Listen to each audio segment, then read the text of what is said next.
I want a garden like yours. Have some seeds. Grow seeds, grow, grow, grow, grow. Toad, your seeds are scared. I should do something to unscare them. Read, read, read, read, read, read. Toad, look at your garden. Wow, it was hard work. What's that? Hello, Toad. What's in the box? Cookies! I love cookies. Yum, Tasty. yum! I can't stop eating them. We need to stop, But how? Tie up the box. so we can't get at them. But we could just untie it. I'll put it on this shelf. But Frog, we could just take it down, untie it, and eat them. Put it somewhere safe. We'll go outside. Hey, birds, come eat our cookies. But Frog, now we have no cookies. We're brave, we're brave, we're brave, we're brave, we're brave, we're brave, we're brave, we're brave. Hey, where are we? Hey guys, I'm A gonna eat snake, you a guys for snake, lunch, a snake, alright? a snake, Look pretty tasty. a snake, a snake, Alright. a snake, a bird, a bird, a bird, a snake, a snake, a bird, a snake, a bird.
Do you like my toast, toast, toast, my butter, toast, toast? You cannot float, float, float my butter, toast, toast. Even if you got gold, I have a patent. No one else will make some toast exactly in this manner. Welcome to my manner. I cook, can, I bake with my toast, toast. Whenever I get bored, but I can bake some toast, toast. I can bake some toast, toast. Once I burned myself, so, but I got a Band-Aid, and it was expensive, but it was a write-off. Baking is my business, by that I mean baking toast. If you not applaud, do you like my toast? Ha, that was rhetorical, you know I am the oracle, I know you like my toast. It's made with such and butter, safety don't you lie, or that would be fine, because it is awesome, and you're probably jealous. I can bake my toast, toast, cause I am the baker of buttered toast.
Huh?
My sister is a werewolf. It's disquieting and strange. One moonlit night, I watched her undergo a sudden change. Her arms and face grew hairy, and her voice became a roar. In some ways, she looked better than she'd ever looked before. I ran and told our parents, who began to fret and fuss.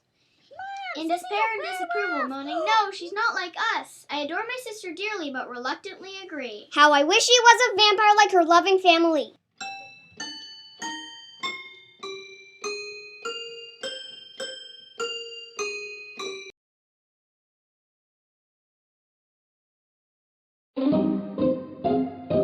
I love my new vase. Wee! You broke my vase! It wasn't my fault. Why? This sounds like a mystery. Haha! Who did this? Go to your room! Oh no! Go to your room! Not yet!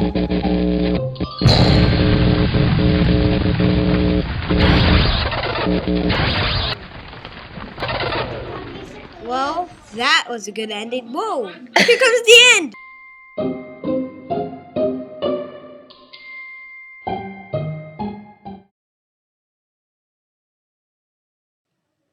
By Grant. And Amelie. Are wild strawberries really wild? Will they scratch an adult? Will they snap at a child? Should you pet them? Or let them run free where they roam? Could they ever relax in a steam-heated home? Bad strawberry. Can you Bad train them strawberry, not to bad growl strawberry, at the sorry. guests? Will litter box work? Or would they leave a mess? Or maybe a cowberry herding the cows, or a muleberry pulling the plows, or a huntberry hunting the grouse, or a watchberry guarding the house.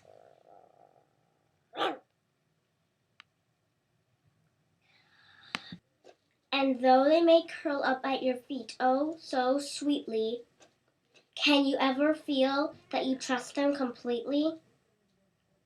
Or should we make a pet out of something less scary, like a domestic prune or imported cherry?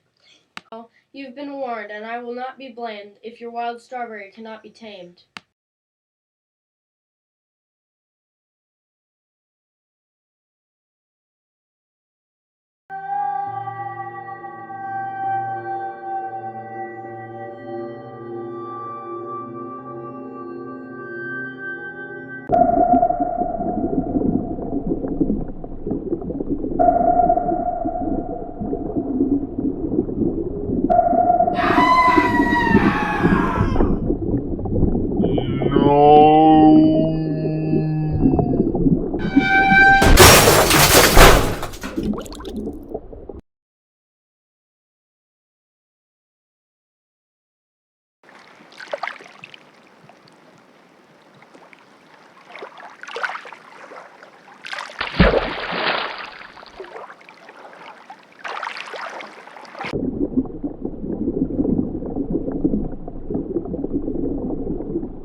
Portland, a tourist's dream. Fine dining, sightseeing, great people. But we're not here for the tourism. We're here to investigate the darker side of Portland, the paranormal side. My crew and I are going to take on all the most haunted places in Portland. We don't fear a couple of ghosts. We don't fear a couple of measly scares, except Max. He's scared of everything. This is Paranormal Portland.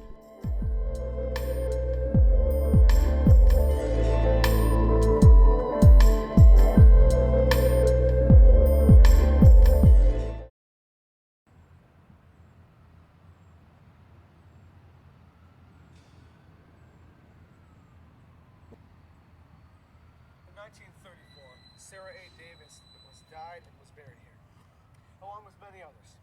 Today the crew is at Lone Fir Cemetery, investigating multiple accounts of paranormal activity.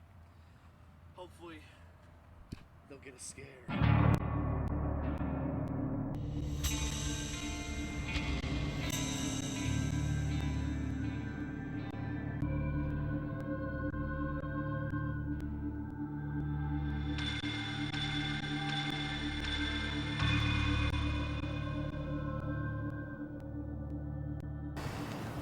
This monument was established by the veterans of the war in 1902.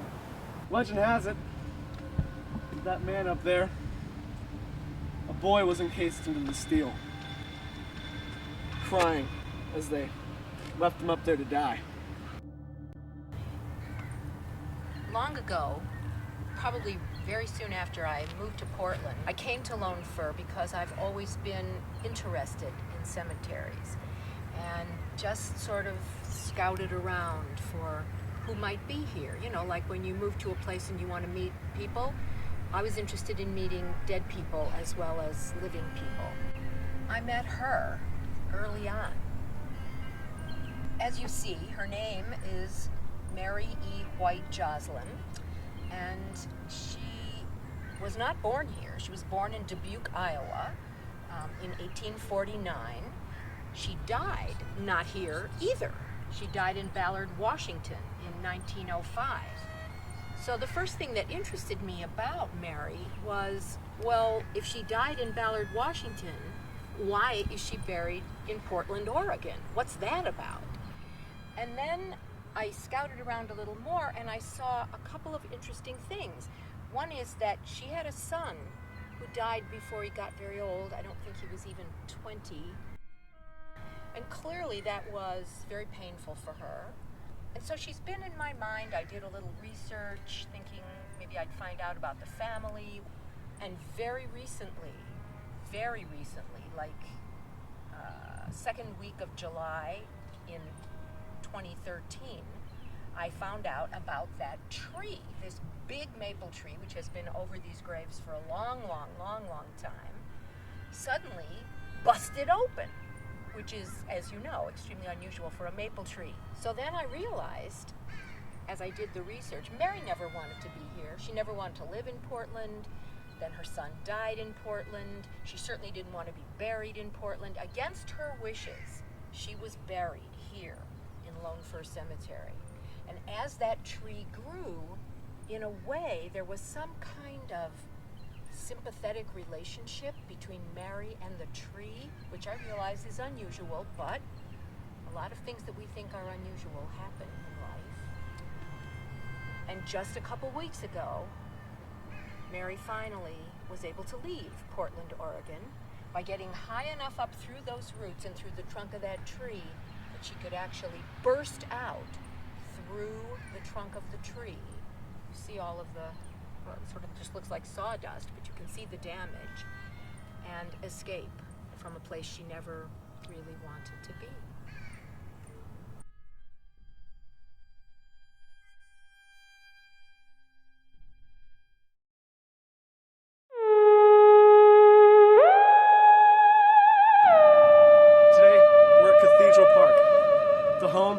Of an abduction and homicide that left the city shaken and stirred. But some odd 50 years later, this park is a pillar for home fun, family fun, picnics, you know, the whole nine. But today, the crew is here investigating multiple accounts of paranormal activity. Tell us about Thelma Taylor. Well, I don't know a lot about her except that she was a young woman who was waiting at the bus stop and was kidnapped by, I'm not sure if he was homeless or if he was just a man that lived around here who ended up taking her and wanting to be with her in some way, and she rejected his advances and he murdered her. I've just heard about like people saying that they've heard a woman's voice. And a lot of people think that it can get creepy here at night. And I agree with that.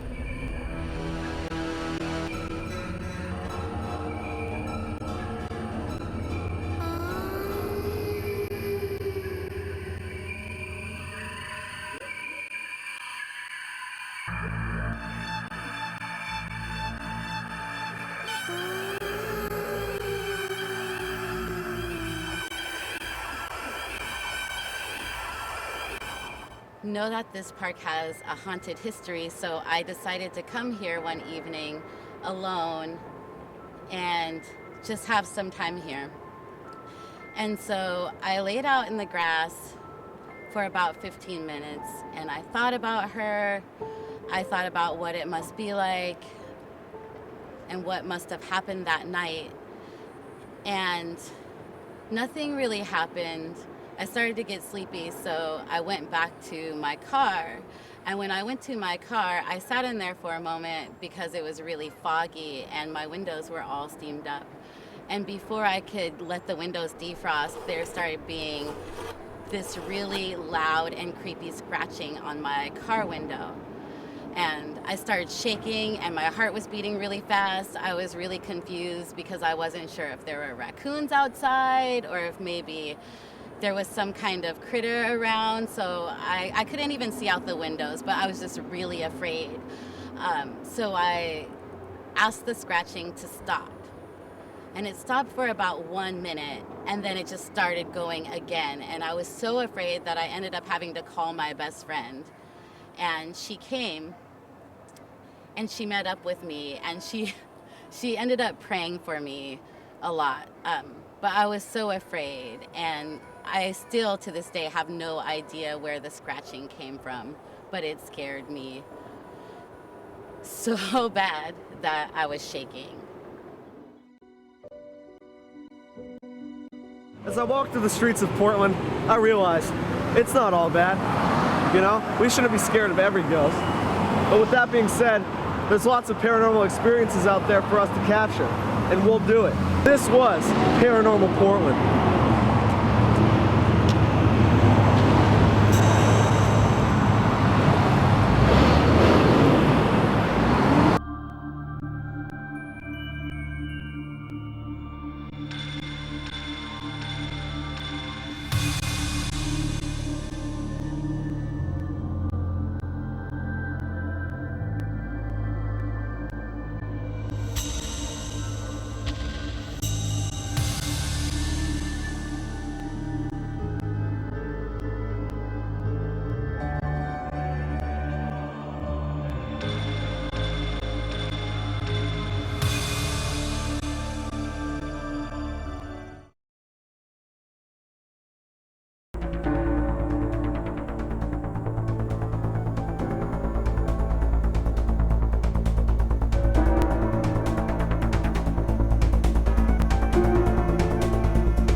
What the hell was I thinking?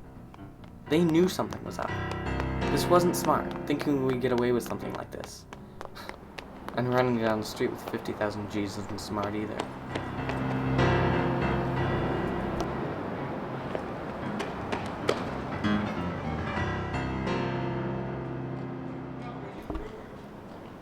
I'm not a killer.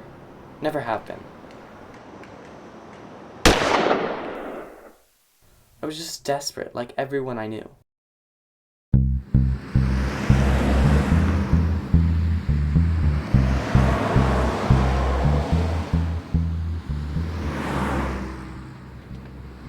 Jack, how you been? Not great, you know. Can't hold down a job and the IRS is on my back. Me too. You know, I'm unemployed, and I have way too much money in my bank account than I would have if I had a steady income. Now, my profession, you know, strictly speaking, it ain't legal. Now, I know a way to get hundreds of thousands and teach them all a lesson. What, you mean like rob a bank? Bingo. You can't be serious. Think about it. We'd be able to pay off all of our expenses with the money that we earn. No. Come on, Jack. Loosen up here. Do you know how much trouble we'd get in if we were caught? It's a felony. You know how rich we'd be if we were successful? Fine, I'm in. It's not like I have a good job anyway, or can get a good apartment. I'm in. That's the spirit. But you know we're gonna need like planning. We need to get guns and figure out how we're doing it, and we need to be focused. See, that's why it's good that you're friends with the narcotic salesman. Dude, do you carry that thing everywhere? Yeah. Just put that away. We don't want anyone else seeing it. Anyway, I want you to be ready, and I want you to have one of these and one of these next time I see you, okay? Okay. We were ready to go. After a month of planning, it was make or break time. Alright, you ready? Yeah.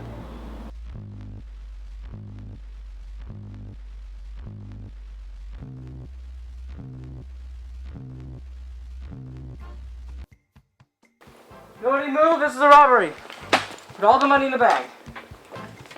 I don't want any sudden movements, or else I'll blow your head off. You give me a radio. Are you scared? You got a wife and kids? Don't do anything stupid. Come on, faster! Bag. Go. Okay.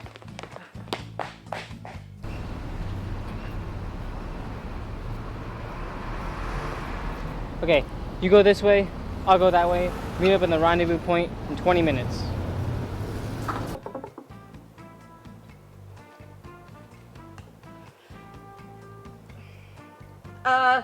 Can anyone hear me? This is First American Bank. We just got robbed. They killed a security guard. Can someone get here, quickly? Hello? Hello? Hello? Can someone hear me? Hello? Hello? Can someone hear me?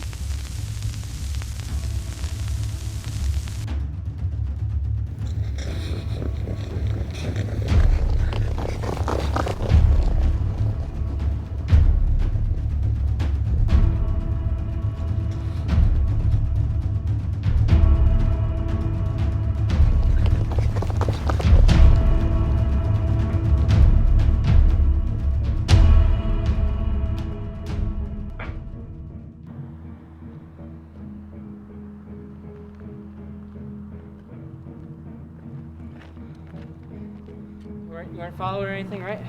No, I don't. All the money's intact? Alright. I got the car ready. Walk with me. Really? Jesus. Follow my car. I'll drive. Seriously? What'd you expect? You're gonna wuss out anyways. I thought you were better than this. You know, you're just not fit for this kind of business. You're not a bank robber. So this is what I get for being friends with a narcotics salesman.